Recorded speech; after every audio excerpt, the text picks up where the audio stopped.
on va voir la fonction let. Donc la fonction let, elle permet de stocker des calculs intermédiaires et d'optimiser nos formules. Donc on va aller chercher la fonction let dans formule, insérer une fonction, catégorie logique, puis on clique sur let, juste ici. OK, on atterrit ici. Donc ici, qu'est-ce qu'on va faire? On va faire par exemple une formule x fois y. Donc je prends x, c'est mon premier nom. Quelle est la valeur de x? On va prendre le 5 de Mbappé. Mon deuxième nom, c'est y. Quelle est la valeur de y? 7 de Ronaldo.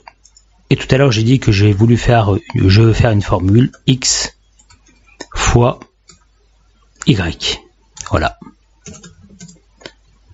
On va le mettre en majuscule. Voilà. Donc je déclare x.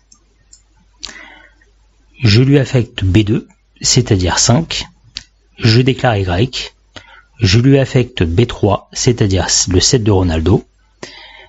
Et je dis à Excel, fais-moi x fois y, c'est-à-dire 5 fois 7.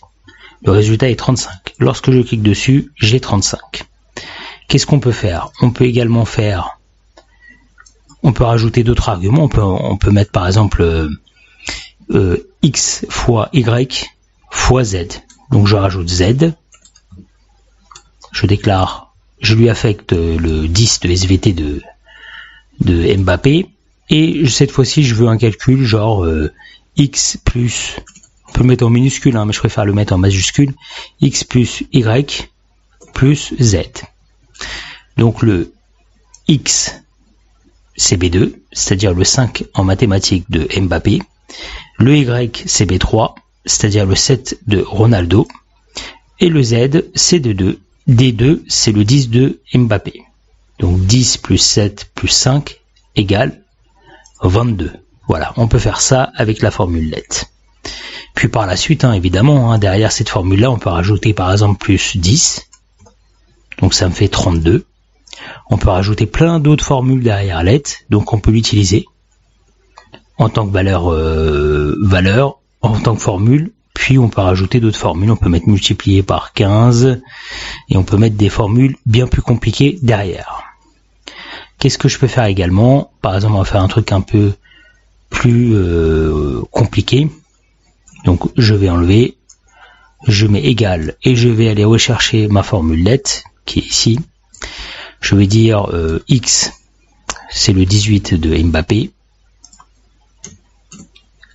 Ici, on lui affecte 18. Le y, c'est le 6 de Cristiano Ronaldo. Donc on lui met 6. Après on n'est pas obligé de cliquer sur une cellule. Je peux dire par exemple Cristiano Ronaldo il a eu 14. Voilà. Et on va lui mettre une petite formule. On peut lui dire si, j'ouvre la parenthèse, si la somme de x plus y, donc 18 plus 14, on va fermer la parenthèse, est supérieur à 5,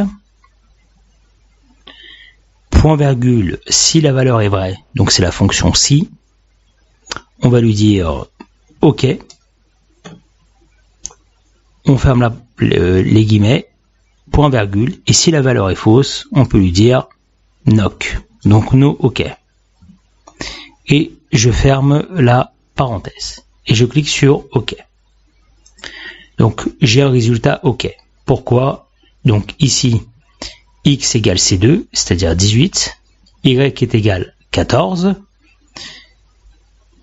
et je dis que si x plus y, donc 18 plus 14, 32, bon c'est pas ce 14 là, c'est le 14 qu'on a affecté manuellement, 32 est supérieur à 5, donc x plus y est supérieur à 5, tu m'affiches OK, sinon tu m'affiches non OK.